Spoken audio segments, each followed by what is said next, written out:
Apple ఫోన్ల తయారీ ఇక నుంచి కుప్పంలో. అవును, మీరు విన్నది నిజమే. యాపిల్ తో పాటు 7 భారీ పరిశ్రమలు కుప్పంకు వచ్చేశాయి. వివరాల్లోకి వెళ్ళినప్పుడు, అమెరికా దిగ్గజ ఫోన్ల తయారీ కంపెనీ యాపిల్ తయారు చేసే ఐఫోన్ చాసిస్ కు అవసరమైన హైగ్రేడ్ అల్యూమినియం ఇక నుంచి కుప్పం నుంచి సరఫరా అవనుంది. దీనికి అవసరమైన అల్యూమినియం ను తయారు చేసేందుకు 586 కోట్ల వ్యయంతో హిందాల్కో సంస్థ కుప్పంలో పరిశ్రమను ఏర్పాటు చేస్తోంది. దీనివల్ల 1000 మందికి ఉపాధి లభించడంతో పాటు లాజిస్టిక్స్, సేవల రంగాలు అభివృద్ధి చెందనున్నాయి. హిందాల్కో సంస్థను కుప్పం తెచ్చేందుకు నారా లోకేష్ 4 నెలలుగా ప్రయత్నించి విజయవంతమయ్యారు. దీనివల్ల కుప్పం నియోజకవర్గానికి అంతర్జాతీయ స్థాయిలో పేరు వస్తుందనే భావనతోనే లోకేష్ శ్రమించారు. ప్రతిష్టాత్మక ఐఫోన్ కు అవసరమైన చాసిస్ తయారీకి అవసరమైన ముడిసరుకు కుప్పం నుంచే వెళ్లడం ఏపీకి గర్వకారణంగా నిలవనుంది. హిందాల్కో సంస్థ కాకుండా మరికొన్ని కంపెనీలు కూడా కుప్పంలో పరిశ్రమల ఏర్పాటుకు ముందుకు వచ్చాయి. మొత్తం 7 ప్రాజెక్టులకు ముఖ్యమంత్రి చంద్రబాబు శంకుస్థాపనలు చేశారు.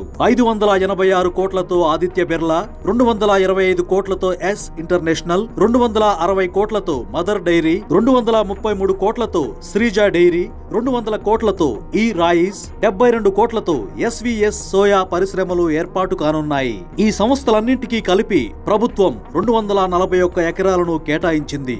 డైరీ, ల్యాప్టాప్, మొబైల్ యాక్సెసరీస్, వంట నూనెల తయారీ, ఫుడ్ ప్రాసెసింగ్, ఎలక్ట్రిక్ వాహనాలను ఈ కంపెనీలు ఉత్పత్తి చేస్తాయి. ఈ కంపెనీల పెట్టుబడి మొత్తం 2203 కోట్లు కాగా రానున్న ఉద్యోగాలు 23,000.